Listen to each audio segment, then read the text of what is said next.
Before the story begins, I'd like to ask you to subscribe and like. This will help the channel grow. The Frostbound Lottery, Winter Detective Story.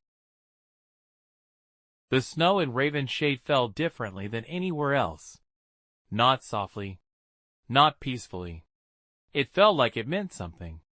Detective Caleb Frost noticed that the moment he stepped out of his car near the old bus terminal.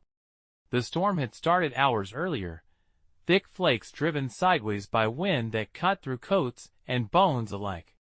The digital clock above the terminal entrance blinked 6:12 a.m., frozen on the same minute it had shown when the emergency call came in. A body had been found inside the terminal's abandoned ticket office. The office hadn't been used in over a decade. No heat, no electricity. Just cracked glass, rusted rails, and a faded sign that still read winter routes, temporarily closed. Someone had forced the door open recently, not violently, but deliberately, as if they knew exactly where to apply pressure. Inside, the cold was absolute. The man sat upright in a chair behind the counter, hands folded neatly on the surface, as though waiting to sell a ticket that would never be used. He wore a heavy wool coat and gloves, but frost had formed along his eyelashes and lips. His skin was pale, almost translucent. Pinned to his chest with a metal clip was a lottery ticket. Not torn, not damaged, perfectly preserved.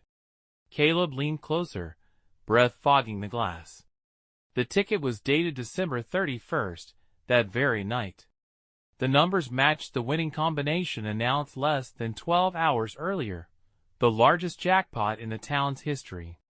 The victim had won over $20 million and had never lived to claim it. The medical examiner shook her head slowly. Cause of death isn't exposure. He was dead before the cold finished him. Caleb's eyes narrowed. How? She lifted the collar gently, a faint puncture mark, barely visible. Precise. Injected toxin. Fast acting. No struggle. Caleb looked around the room again. No signs of theft. No ransacking. No broken furniture. Whoever killed him hadn't taken the ticket. They had displayed it. Outside, police lights reflected off the snow, red and blue flickering like distant fireworks that never reached the sky. A small crowd had gathered despite the storm, whispers spreading faster than the wind. A man who wins the lottery on New Year's Eve. Found dead before sunrise. In a place frozen in time. Caleb straightened slowly. Someone in Ravenshade believed money wasn't the prize. The message was. By noon, the storm had tightened its grip on Ravenshade. Roads closed. Schools canceled. The town turned inward, heaters humming, curtains drawn. But inside the police station, he couldn't touch the tension. The victim's name was Harold Vance, age 58. Former factory supervisor. Divorced. No children. Lived alone in a small rental house on the east side of town. According to neighbors, he was quiet, punctual, and invisible, the kind of man no one noticed until something extraordinary happened. Like winning the lottery, Caleb spread photographs across the conference table. The ticket, the bus terminal, the puncture wound. He stared at the lottery numbers again. They had been circled with a pen. Not by Harold. The ink didn't match any pen found on the body or at his home. Someone else had marked them. Security footage from the convenience store where the ticket was purchased showed Harold buying it at 11:41 p.m., just 19 minutes before the new year. He stood alone at the counter, hands shaking slightly, not from excitement, but from cold. No one followed him out. But that wasn't where the trail ended. The lottery office logs revealed something strange. 3 people had attempted to check the ticket number before the body was found. All 3 searches came from public terminals, the library, a motel lobby, and a closed cafe with an outdoor Wi-Fi node. Someone else knew. Caleb visited Harold's house that afternoon. The front door was unlocked. Inside, the air was stale, untouched. A half-decorated artificial Christmas tree stood in the corner, lights unplugged. On the kitchen table lay a notebook. Inside were lists. Dates. Names. Not debts, contributions. Harold had been part of something informal, unofficial. A winter lottery pool among factory workers years ago. A pool that had collapsed after accusations of cheating. Lawsuits followed. Friendships ended. One name appeared on every page, written darker, heavier. E. Caldwell. Caleb remembered the name immediately. Ethan Caldwell. Former union rep. Fired. Publicly humiliated. A man who had once said, on record, "Money doesn't change who people are. It reveals them." Star. Outside, snow buried Harold's driveway, erasing tire tracks that might have been there hours earlier. Caleb stood in the doorway, cold creeping up his spine. This wasn't about luck. It was about who deserved it. By the third day, the snow no longer felt peaceful. Detective Nora Blake stood at the edge of the frozen reservoir, where the search dogs had abruptly stopped. Beyond this point, the ice lay smooth and unbroken, a flawless white mirror reflecting the low winter sun. Too perfect. Snow that untouched meant one of two things. No one had crossed it, or someone had made sure no trace remained. The missing agent, Evan Cross, had last transmitted coordinates less than a mile from here.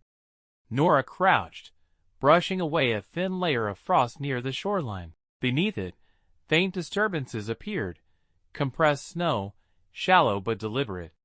Not panic. Controlled movement. Someone had walked Evan onto the ice knowing exactly where it would hold. A cold realization settled in. This wasn't a random kidnapping. It was a demonstration. Back at headquarters, Nora spread photographs across the table. Surveillance stills. Thermal drone images. A pattern emerged. Every location tied to Evan's disappearance aligned with abandoned winter infrastructure. Closed ski lifts, defunct ranger cabins, forgotten cold storage facilities, places designed to endure winter. Evan hadn't been taken to be hidden. He'd been taken to be contained. An anonymous email arrived just before dusk. No sender. No subject line. Inside, a single image. Evan, alive, seated on a metal chair in a white room. No windows. No visible restraints. Snow clung to his boots. Text beneath the image read, *, "Winter simplifies things. So do we." Star. Nora slammed her fist onto the desk. Whoever was behind this wanted the agency watching, wanted them guessing, and wanted Evan conscious enough to understand what was happening. Outside, snow began to fall again, thicker now, heavier. The white veil was closing. Evan lost track of time somewhere between the lights shutting off and the silence returning. The room was designed to disorient. Seamless white walls, curved edges, no corners for shadows to gather. Even sound behaved strangely, swallowed before it could echo. The temperature remained just above freezing, enough to exhaust without killing. They brought him food once a day. Always gloved hands. Always silent. On the fourth cycle, Evan had started measuring time by the dull ache in his joints. A voice finally spoke. "You're not here because you're important," it said calmly through an unseen speaker. "You're here because you're new." The voice explained what winter did to organizations. How pressure revealed fractures. How loyalty cracked when isolated. They wanted names. Procedures. Weak points. Evan gave them nothing. What they didn't realize was that winter sharpened some instincts instead of dulling them. He noticed the rhythm of the lights. The hum behind the walls. The brief rise in temperature before the door opened. Small flaws in a perfect system. Back at the agency, Nora followed those same flaws. She cross-referenced power fluctuations across the region. One anomaly kept appearing, a defunct cryogenic research site scheduled for demolition, but still drawing electricity during snowfall peaks. She stared at the map. Cold storage. Off-grid. Buried by snow. A place with no corners. Nora grabbed her coat. Winter had hidden Evan. Winter was about to give him back. The storm arrived exactly when the city expected answers, as if winter itself had been waiting for the truth to surface before tightening its grip. Snow fell in thick, blinding sheets, turning streets into corridors of white noise. Visibility dropped to a few meters. Sirens sounded dull and distant, swallowed by the storm almost immediately after they began. Detective Mara Voss moved through it with her collar pulled high and her scarf wrapped tight around her mouth, every breath burning her lungs with cold air that felt sharp enough to cut. The abandoned tram depot rose out of the snowfall like a fossilized ribcage. Steel arches bent under decades of neglect, icicles hanging like teeth from the broken roof. This place had once carried thousands of people every morning, workers, students, families. Now it carried nothing but echoes. This was where the data trail ended. This was where the white veil stopped pretending. Mara forced the rusted side door open. The sound echoed deep inside the structure, metal groaning in protest. Her flashlight beam cut through the darkness, revealing frost-covered rails disappearing into shadow, old signage bleached blank by time, and snow drifting freely through holes in the ceiling. Then the floodlights came on. One by one. Too deliberate to be automatic. The depot lit up in harsh white, revealing the truth hidden beneath months of missing reports and logistical delays. Crates. Rows of them. Dozens became hundreds as the light traveled deeper. Each was labeled. Catalog numbers. Inventory seals. Government markings. Mara's heart sank as she walked between them. Portable generators, industrial grade. Emergency fuel reserves.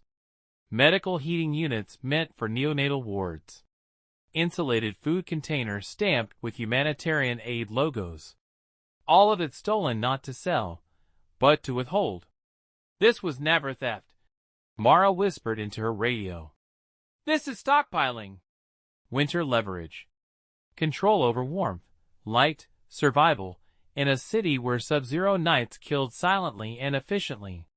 A slow clap echoed across the depot. Mara turned.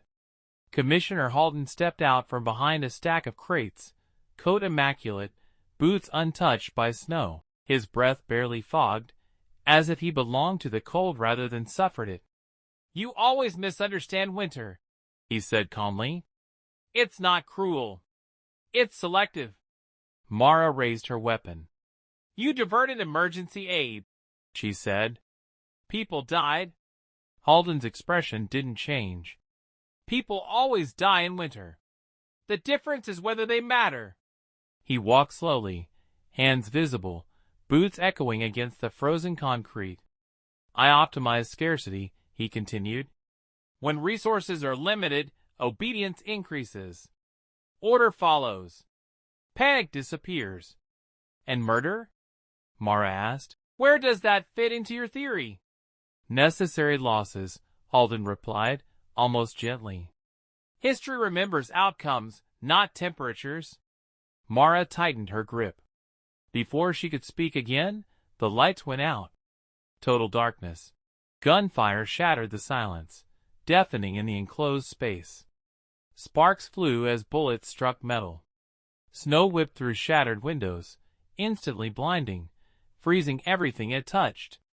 Mara dove behind a rail platform, heart pounding, senses sharp. She moved by sound now, the scrape of boots, the labored breath of someone running. Halden fled toward the far exit. But winter is honest, and it always leaves tracks. Dawn arrived reluctantly, pale and drained, as if the night had taken too much from it. The storm loosened its grip, but didn't leave. Snow still fell, lighter now, almost delicate, settling over the city like a final attempt to smooth over what had been exposed. They found Commissioner Halden at the river's edge. He had made it less than a kilometer. One ankle twisted badly, his expensive coat soaked through, fingers stiff and blue. He sat slumped against a concrete embankment, staring at the black water carrying slabs of broken ice downstream. When officers approached, weapons raised, he didn't look up. "I always thought I'd end up here," he said quietly. He didn't resist arrest. As the city woke, the truth followed quickly, faster than anyone expected. Emergency warehouses were unsealed. Audits tore through winter logistics. Journalists uncovered falsified shortage reports, redirected convoys, suppressed incident logs. Every missing heater, every blackout, every unexplained winter death now had a shape. They called it the White Veil Conspiracy. People called it betrayal. By noon, generators rolled into districts that had been dark for weeks. Shelter doors opened. Heat returned in bursts and hums. Hospitals stabilized. For the first time in months, winter felt survivable. Mara stood on the bridge overlooking the river, watching ice crack and collide below. The water carried fragments away without ceremony. Winter hadn't ended, but it had lost its mask. Back at her office, the board was finally full. Photos, names, timelines, arrows connecting power to silence. She removed the final red string and pinned one last image at the center. A blank photograph, snow falling. No figures. No symbols. Where everything had begun. Some conspiracies end with explosions. Others end with arrests. This one ended with something colder. Understanding. And a city that finally knew what had been hidden beneath the white.